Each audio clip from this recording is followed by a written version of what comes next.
Hey, this is Mike from Muscle Life, and in this video, I want to answer a question that somebody emailed to me that reminded me that I've been asked this question before, and I haven't written about it anywhere or spoken about it. I've just answered it one-on-one, so I thought I'd make a video, and that is, how do I lose muscle or reduce muscle size? Now, if you're wondering why anyone would want to do that, it's simply because a certain body part has gotten too big. It's been mainly women that ask me this question, and mainly women that have played sports in high school and in college, and they're unhappy with the size of their legs. That's probably the most common situation, although some women, I remember one woman was a swimmer, so her back was very developed and she didn't like how big her back was, and she wanted to know how can she make her back smaller. And in guys, sometimes it's been legs. I've heard from some guys that were cyclists for quite some time and their legs got very big, or I remember there was a soccer player where his legs were very big and his upper body was proportionately too small. So the question is how to make the offending body part smaller. So there are a few things. One, just like how you can't spot reduce body fat, meaning that you can't just say, I want to lose fat from my face or from my abs or from my legs or whatever. You know, you can use a caloric deficit to drive fat loss and do everything you can do, but it's going to be a whole body process. Same thing goes for muscle loss. There aren't like special exercises that you can do to make certain body parts smaller. So basically what you have to do is create an environment that is conducive to muscle loss in your entire body, and then you do some things to prevent losing the muscle that you want to keep.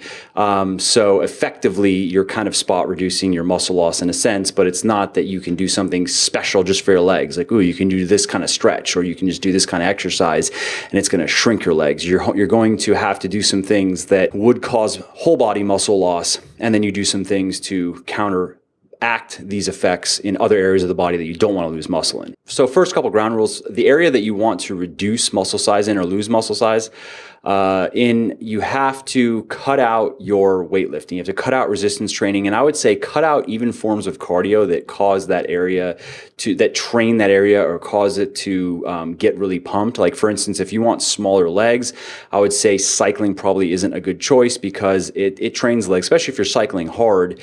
That alone can be enough to maintain your muscle size in your legs. So instead, go with something that's more high impact, which is more catabolic just inherently, like jogging or running. I would say stick with low intensity, longer duration cardio as opposed to sprinting. This is in the case of legs. Upper body, I would say like high intensity rowing would not be a good idea if you want your back to be smaller or you want your arms to be smaller.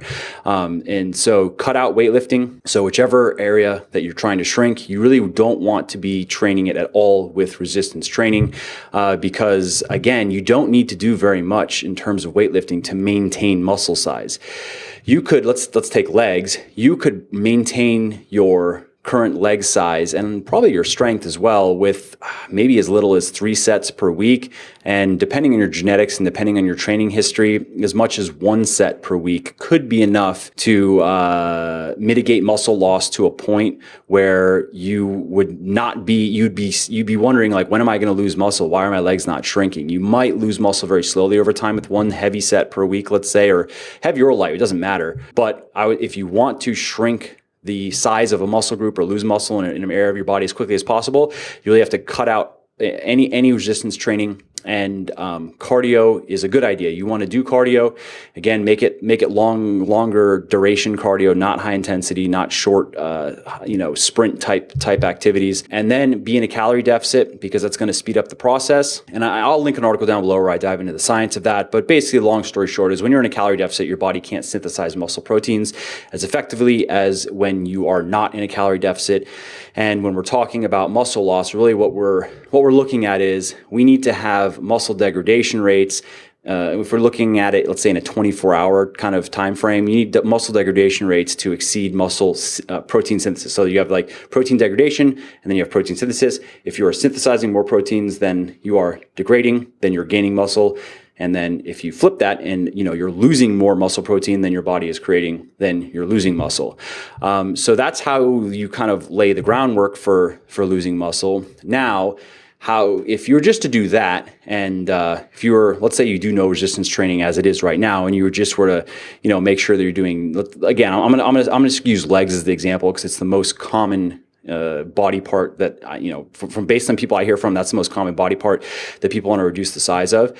So you're not doing any resistance training whatsoever. And then let's say you used to cycle for cardio, you cut that out and you start jogging instead, and you go into a calorie deficit, which you still should stick to reasonable macros, high protein, relatively high carb, low fat. I wouldn't say you need to go as far as low protein, calorie deficit, and a bunch of cardio and no weightlifting. Technically, that you would lose muscle as quickly as possible, but we don't want to do that because we want to take some actions to preserve the muscle in your body that you want to keep. And for that purpose, eating more protein is going to be good. And we're going to achieve that by incorporating resistance training for the areas of your body that you don't want to lose muscle in. So if you just want to lose muscle in your legs, you want to cut out no leg training, no squats, no lunges, really no leg training whatsoever. I would probably even I definitely would cut out deadlifts as well, which is unfortunate because it's also a great upper body exercise, but a proper deadlift, it just involves the legs too much. That alone, a few heavy sets of deadlifts per week,